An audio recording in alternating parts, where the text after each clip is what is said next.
Hello and welcome back, all you fine feathered friends of League Unlock. We are still in the thick of the off season, and some of the biggest news early on was Sneaky and Sven coming over to Cloud9. Sneaky not starting. He's not on an LCS roster. Everyone kind of knew he's not playing in spring, but it's a little ambiguous what the future would actually be. But now we know for sure the thank you Sneaky video was dropped from Cloud9, meaning he will not be playing there. He has apparently moved into an advisory / minor owner of the team. I don't know if that actually means he has an ownership stake in the organization. If he does, kudos to the org and kudos to Sneaky for locking that up, because I mean, Cloud9 is one of the highest valued esports organizations on the entire planet with multiple titles. So I hope for his sake he did get that.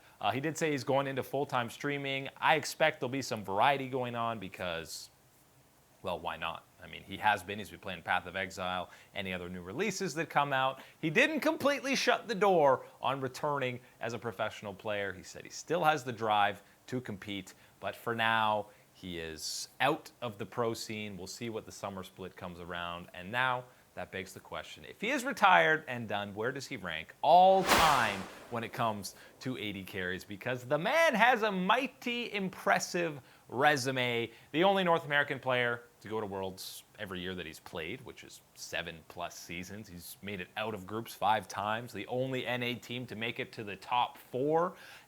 He's won the LCS twice. Yes, that was early on. And some other crazy numbers. I mean, the Ashe win percentage, that was the character champion he was iconic and partnered with in his early days of Cloud9. He also just has a 63.9% career win rate, which is pretty darn good, especially for a North American player. And he only has 2 champions that he's ever played that he has a sub-50 win rate on, and that is Misfortune and Victor, who he has played a combined 3 times. So regardless of if he was going to be the star or if he was the featured player on a roster, all this guy did was win games. Maybe he didn't necessarily have as many titles as you would have expected for how dominant Cloud9 was throughout their regular season runs, but the career trajectory that Sneaky took was an amazing ride to be on, from being the supportive, just play Ashe's utility member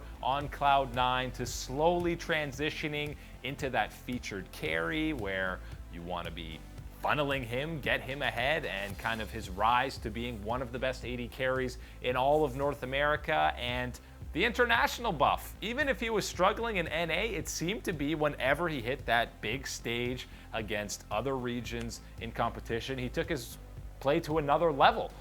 Whether it was against a Korean team or a European squad, he always played at a high level, and he was clutch in a lot of these, the most important games that Cloud9 would play in. When you needed a play to be made, you could usually rely on him for the majority of his career.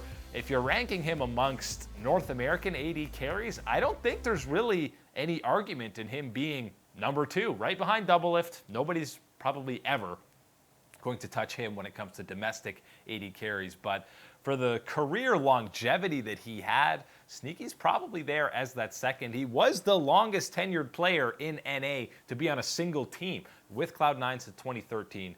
Bjergsen right behind him, but he didn't come on to TSM until 2014 spring. So Sneaky had that title, and for the most part, he never really fell below a top 3 AD carry in North America, maybe towards the ends of 2019 when he was struggling.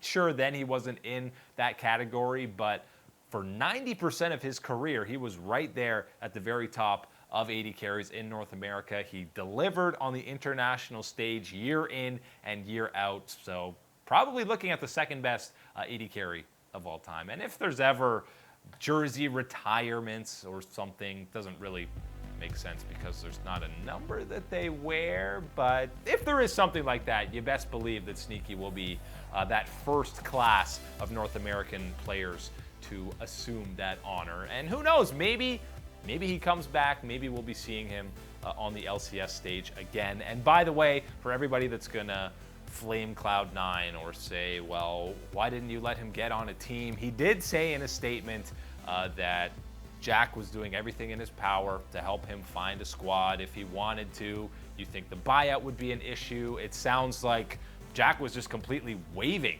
that buyout. Teams wouldn't even have to pay, which is absolutely insane. But Sneaky, when you're on Cloud9 and always competing at the very best of the LCS, I don't think he would probably want to settle to be one of these lower tier North American teams. And he basically said the opportunities didn't interest him that were there.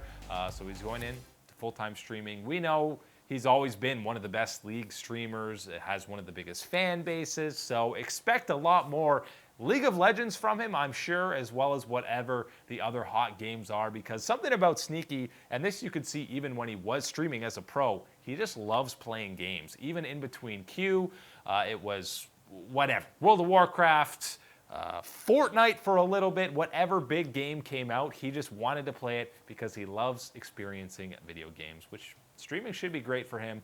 Very happy for him. We'll see how many fans stick around with Cloud9, because many people were Sneaky fans before they were Cloud9 fans. So where does their fandom go now? We have no idea. We do know we're all out of time today for League Unlocked. My name's Eric. Thank you guys for hanging out. Catch you on the flippity flop.